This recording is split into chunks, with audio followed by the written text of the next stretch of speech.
Okay, today I'm thinking about bratty girl characters in animation. I was thinking about Diamond Tiara recently, and it led me to think about some of the other bratty girls in animation. Let's start with a character like Lucy Van Pelt.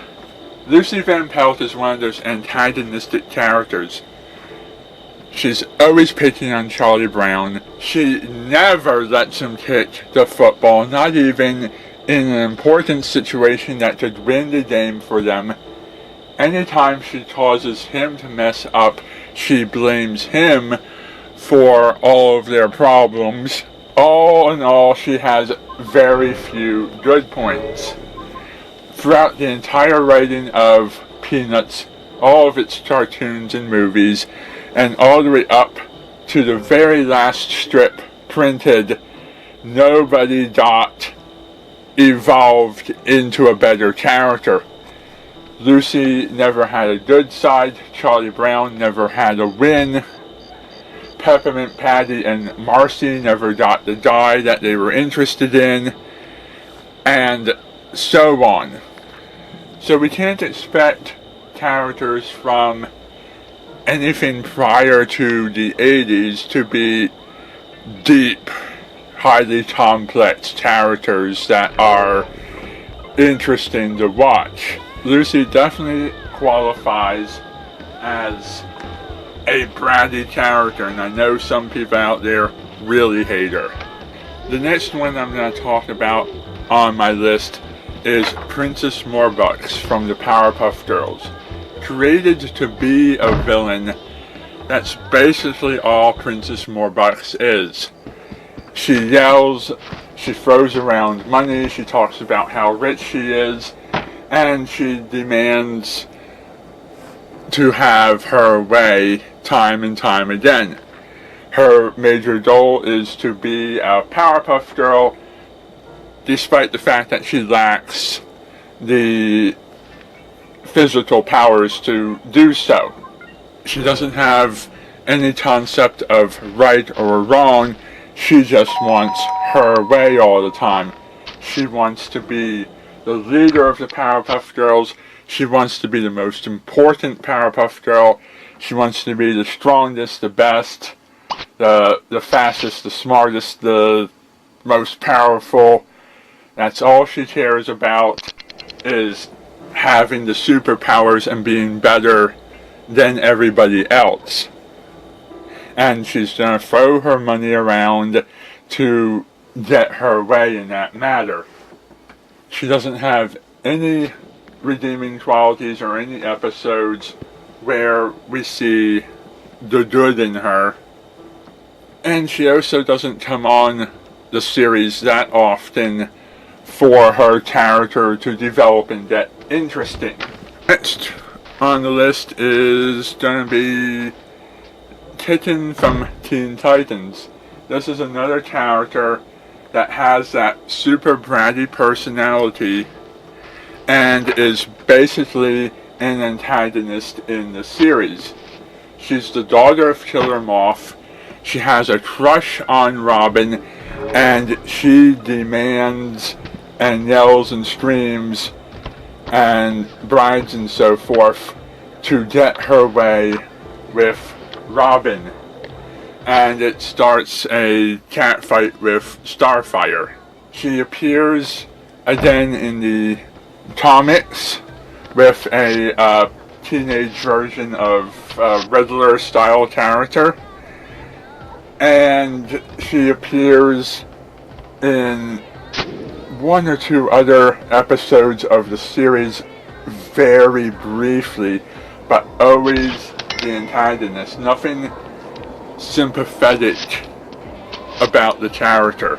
Next, we work our way up in the sympathy ladder, and we get ourselves up to Angelica Pickles. This is a character that's been played with for over 10 years of storytelling.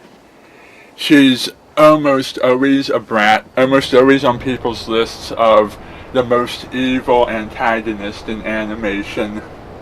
She has a lot of great bratty, selfish, spoiled girl moments, lots of evil antagonist moments, but throughout the run of the 10 plus years of Rugrats, Angelica's character has evolved up and down the evil scale. In some episodes, she's looking out for herself, but she still has feelings for her cousin, a blood relative, and his friends. There are still moments in Angelica's life where you see a side of her where she's trying to be nice to the babies. No matter how much she can't stand them, there's still that occasional rare moment with Angelica where she will hug Tommy or admit that she cares about him, or where she'll hug the other characters or admit that she cares about them. There are still moments where the babies realize how important Angelica is to them, where she realizes how important they are to her, and the friendship, the relative relationship, the chemistry between them is maintained as them being friends. But for the most part, Angelica the Rugrat is very often considered the evil, bratty character that you're supposed to hate, and when bad things happen to her, she's supposed to deserve it. When Angelica makes the transition from Rugrats to All Grown Up, her character does soften out a bit, and she becomes self-centered, but not nearly as bratty and evil and mastermind and all-powerful and dominating as she used to be when she was 3 years old. Which I guess is the natural flow of how the character is supposed to progress. Unfortunately, audiences didn't take to the idea of their characters being changed from what they were to what they would become, and All Grown Up never got a chance to turn into something interesting. Now, if we stick with Nickelodeon Brats, we can take a look at BB Bluff. BB is a character who is rich and all about herself, her vanity, her own self-importance, but she was still able to maintain friendships with the other characters, and she was able to grow and learn and become a more interesting, sympathetic, and tolerable character as she went on. Although she does, even after Disney buys her out, she does maintain some of that bossy-ish type attitude. Although being bossy and in charge can sometimes be a good thing because it can be a sign of being organized and being a leader and having what it takes to motivate people. Going over to Hey Arnold, we have two characters we can look at. In the case of Helga Pataki, her bully side was explained through her having a secret crush on Arnold that she could never express. Because she had these feelings for Arnold and she had to keep them secret, she could never tell that secret, and that was part of what caused Helga's personality. Then there was another side to Helga that got revealed later on, and that is her personal life. Growing up with a father who favored her older sister over her, and a mother who was often too drunk, that the parents didn't care about Helga, favored all their attention on Olda and left Hilda alone. So alone, in fact, that when she was 3 years old, she had to walk herself to preschool because her parents were too busy fawning over Olda to pay Hilda any attention. So Hilda's always been alone throughout her whole life, and Arnold is the first ray of sunshine to brighten up her otherwise dark and dreary existence. Then we have Rhonda Lloyd, which is the other character on Hey Arnold, who had that bratty rich girl entitled personality. And she keeps it up a lot, but not to the point of being an antagonist, just to the point of being mildly annoying. And when Rhonda got glasses and when she lost her money and became poor temporarily were two episodes when Rhonda was able to show her softer, kinder side and was able to do nice things for the rest of the characters in her school. So it's at this point that we start seeing more interesting characters that fit this Brat profile. We have probably one of my favorite characters that falls under the bratty girl profile, and that is Pacifica Northwest from Gravity Falls. Pacifica starts out as an antagonist for Mabel. However, as the series goes on, we see little moments where Pacifica's perfection is challenged, and we also realize that her parents only care about her remaining perfect and holding up the family image. They don't actually care about Pacifica herself.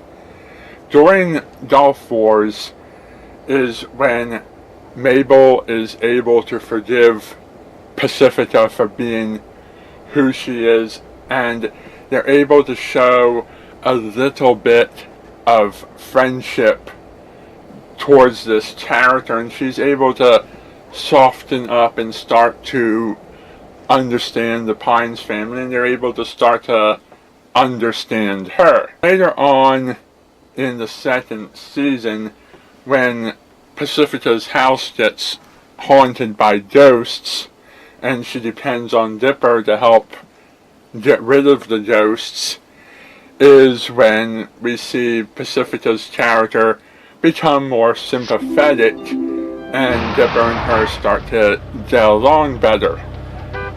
The bratty girl that we were introduced to has softened up and become more of a normal girl.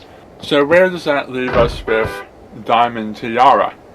Well, as of so far 4 seasons into My Little Pony, and with the 5th season quickly approaching, Diamond Tiara is still a bully for the main characters. We really don't know that much about the character. What's interesting to me is that we have all of these bratty characters. It seems that the further we get down our timeline, the closer we get to our modern times, the more and more we're seeing characters who aren't just that personality that defines the character. We're seeing more and more characters that are deep and complex and are reaching beyond the one-note characteristic that they're given. But nowadays you're seeing a lot more characters that have very deep, complex personalities with many sides to them. Thank you for watching, and good night.